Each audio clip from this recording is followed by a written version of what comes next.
hungry, naive, and driven. Turning to my diaries again to help me with this introduction, I was surprised at the long gestation of Westwind. The first mention I can find is May 1987, and by June I was happily at work on it. At this time it was called Coffin Burial, and my one issue was that my typewriter needed repairing. In July 87 I was chipping away at it while also editing Watchmen. By August I was having doubts, but in September I was finding some of the writing very exciting and heart-pounding. By December the first draft of the book was finished, and the title had been changed to Westwind. I'm not sure where Coffin Burial came from. I did think it was a poem, but I can't find it on the internet. My memory was it might have been John Masefield, but again, I can't find it in a list of his works, though I did come across a poem of his called The West Wind. Coincidence? My agent read the book over the festive period and got back to me in January 1988. He was not enthusiastic and wanted major revisions before submitting it to a publisher. Okay, so by March I'd tweaked the book and then everything seemed to go quiet. There was TV interest in Noughts and Crosses, and I was also working on a script for a potential film of my first novel, The Flood. I was also getting ready for publication of Watchmen and applying for jobs with a bit more pay than I was getting at Middlesex Poly. By May, I was at work on a new Rebus novel, which would eventually see the light of day as Hide and Seek. And by the summer, I'd secured work as a journalist on a monthly magazine called Hi-Fi Review. Watchmen was out and receiving some good reviews, if decidedly sluggish sales, and Westwind was languishing.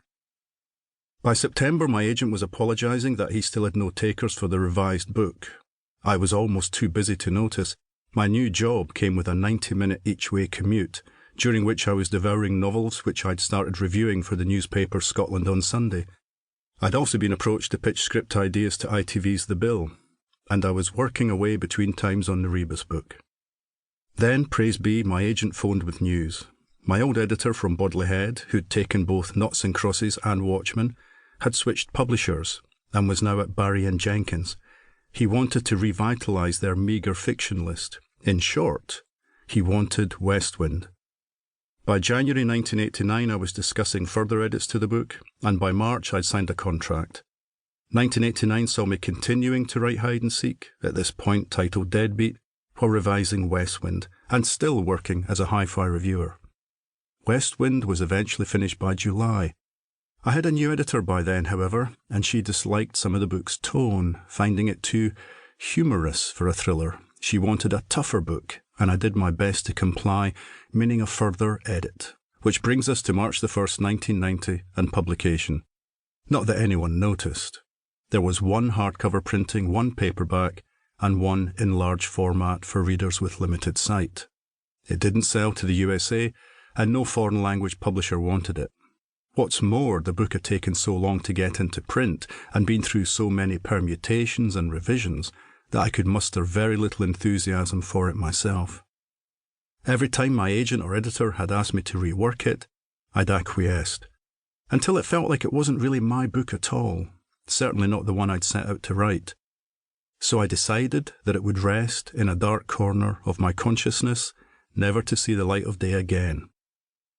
Until Twitter changed my mind. There had been the odd occasion where a fan at a signing would tell me they'd read it and liked it. Those fans had either got lucky in charity shops or else had shelled out a lot of money to a book dealer.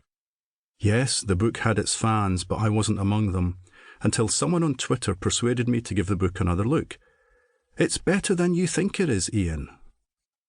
It had been so long since I'd read it that it felt like reading another writer's work. This proved to be a good thing. I could be objective as I raced through the pages.